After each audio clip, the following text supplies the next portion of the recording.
Let's talk about the Jerusalem Council. Acts 15 and verse 1. And certain men which came down from Judea taught the brethren and said, except you be circumcised after the manner of Moses, you cannot be saved. Now they had to correct this nonsense. So what was their conclusion? I mean, obviously these people had believed that literal circumcision was required for salvation. And they had to correct this. Paul, the disciples, all had to correct this. Now, Acts 15 and verse 28. For it seems that we're asking what was the conclusion of the Jerusalem Council. For it seemed good to the Holy Spirit and to us to lay upon you no greater burden than these necessary things, that you should abstain from meats offered to idols, and from blood, and from things strangled, and from fornication, and if you keep yourselves, you shall do well, fare you well.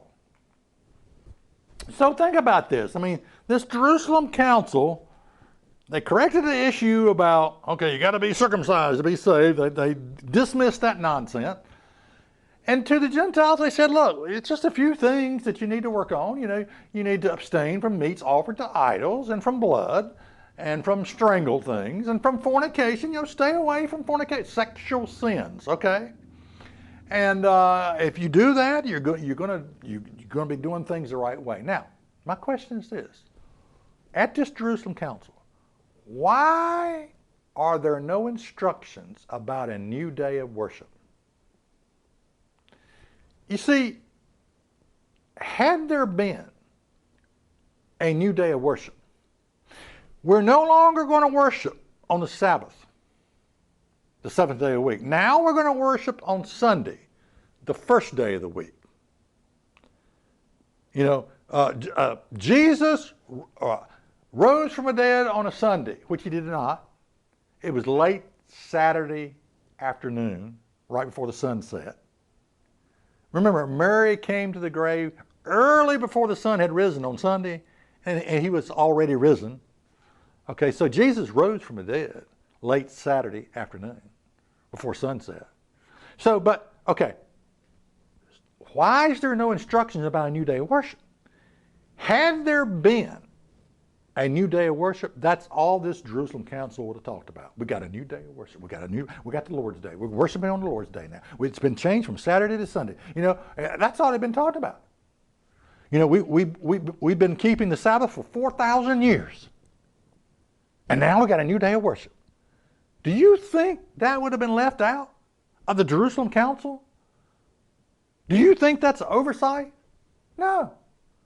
The reason it's not mentioned is because there was no new day of worship. No new day of worship. So what was their conclusion? Okay. All right, let's take a look at this. Let's take a look at this. Acts 15 and verse 21. For Moses of old time has in every city them that preach him, being read in the synagogue every Sabbath day. In other words, we've been hearing about the law of Moses and the Sabbath day for 4,000 years. It's preached every day, not every day, but every Sabbath day in the synagogue. All right, that's the reason you don't hear. Listen to me. Had there been a new day of worship, that's all that Jerusalem Council would have been about. A new day of worship, and there's not a word in there about a new day of worship. Check us out on the web at isthatreallyinthebible.com.